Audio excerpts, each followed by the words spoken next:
सोचिए, 50 साल से भी ज्यादा हो गए, चांद की सतह पर वो आखिरी इंसानी कदमों के निशान वैसे के वैसे ही हैं, बिल्कुल खामोश। पर अब ये खामोशी टूटने वाली है।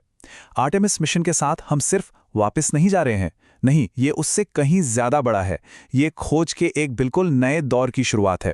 और ये कोई मामूली बात नहीं है। ये इंसानी इतिहास का एक बहुत बहुत बड़ा पल है, एक ऐसी वापसी जिसका इंतजार दशकों से हो रहा था। तो सवाल ये है कि ये वापसी आखिर दिखेगी कैसी? पहला कदम कैसा होगा? चलिए जरा करीब से देखते हैं इस नए दौर के पहले मानव मिशन को। तो इस नए साहसिक चैप्टर का पहला कदम क्या है? असल में ये है आर्टेमिस 2 मिशन, और ये मिशन आने वाले कल की नींव रखने वाला है। अब यहाँ एक बात समझना बहुत जरूरी है। आर्टेमिस 2 कोई लैंडिंग मिशन नहीं है, मतलब एस्ट्रोनॉट्स चांद पर उतरेंगे नहीं।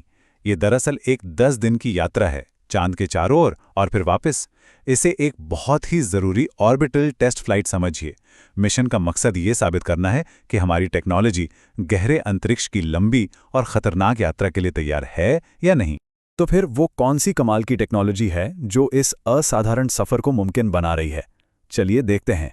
देखिए, इस पूरे मिशन की बुनियाद है SLS, यानी स्पेस लॉन्च सिस्टम रॉकेट। और ये कोई आम रॉकेट नहीं है, ये अब तक बनाया गया सबसे शक्तिशाली रॉकेट है। यही वो ताकत है जो इस विशाल यान को अंतरिक्ष में भेजने के लिए वो जबरदस्त थ्रस्ट देगी। और इस जबरदस्त रॉकेट के ठीक ऊपर बैठा होगा ओरियन कैप्सूल। इसे सिर्फ एक गाड़ी मत समझिए, नहीं, ये तो अंतरिक्ष यात्रियों का घर है, उनका सेफ्टी कवच है, गहरे अंतरिक्ष के मुश्किल हालात से बचाने वाली उनकी ढाल है। ओरियन को एक खास मकसद से बनाया गया है, गहरे अंतरिक्ष के खतरनाक रेडिएशन से क्रू को बचाना।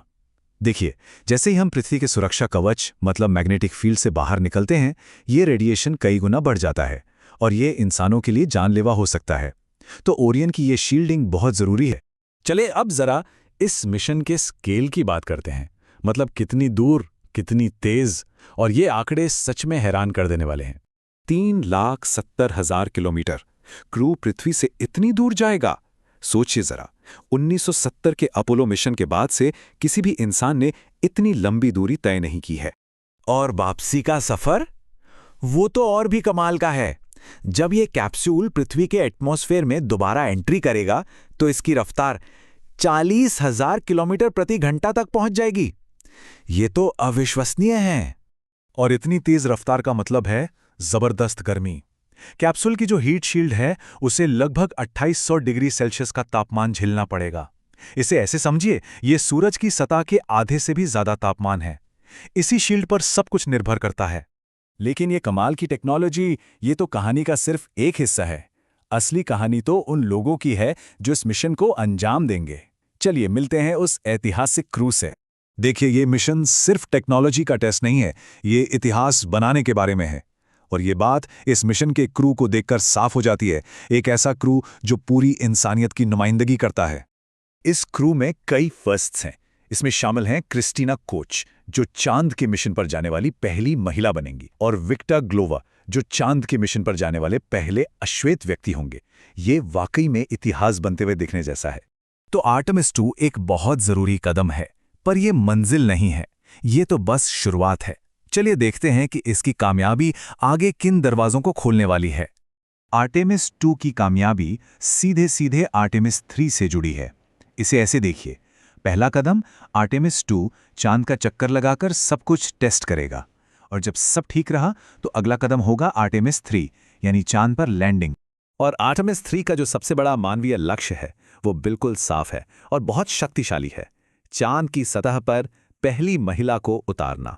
वैज्ञानिक नजरिए से देखें तो आर्टेमिस 3 मिशन चांद के साउथ पोल पर लैंड करेगा। अब ये जगह बहुत खास है। क्यों? क्योंकि वैज्ञानिकों को लगता है कि वहां पानी की बर्फ मिल सकती है, और अगर ऐसा हुआ तो ये भविष्य के मिशनों के लिए एक गेम चेंजर होगा। सोचिए, पीने का पानी, सांस लेने के लिए हवा, और यहां तक कि रॉकेट फ्यूल, सब कुछ वहीं से मिल सकता है। और बस यहीं पर हम एक बहुत बड़े सवाल के साथ रुक जाते हैं। चांद की उस बर्फीली दुनिया में आखिर कौन से राज छुपे हैं? और जब हम उन राजों को खोज निकालेंगे तो वो खोज इंसानियत के भविष्य को किस तरह से बदल देगी?